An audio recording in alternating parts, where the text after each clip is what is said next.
Yeah, that's right. Bridgeport, Waterbury, Ansonia, Hamden, and CREC. Those are just some of the districts that have chosen to go virtual following the upcoming Thanksgiving holiday.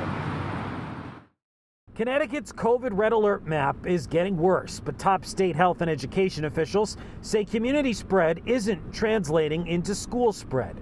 What we do know, Matt, is that our schools haven't been the spreaders, super spreaders. And we know coming out of the holidays that will be a spreader event. That's why some districts have announced a post-Thanksgiving shift to remote learning to wait out the virus's 14-day incubation period. Any cases that are reported by the schools are quickly contained. Well, I hope the commissioner's right, but we're not doing enough testing in the schools. The state has piloted a program for rapid testing in certain districts, but the kits are only effective with people experiencing symptoms, when up to 40% of young people do not.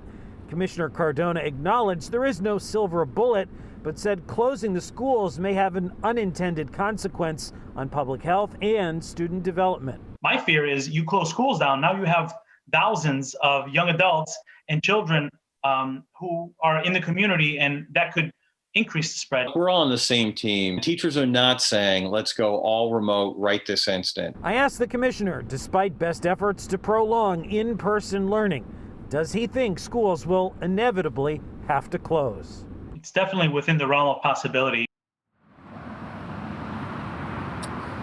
But the commissioner did say that that decision would only happen on a statewide basis if the public health data supports making that call. We're live in Hartford. Matt Caron, Fox 61 News.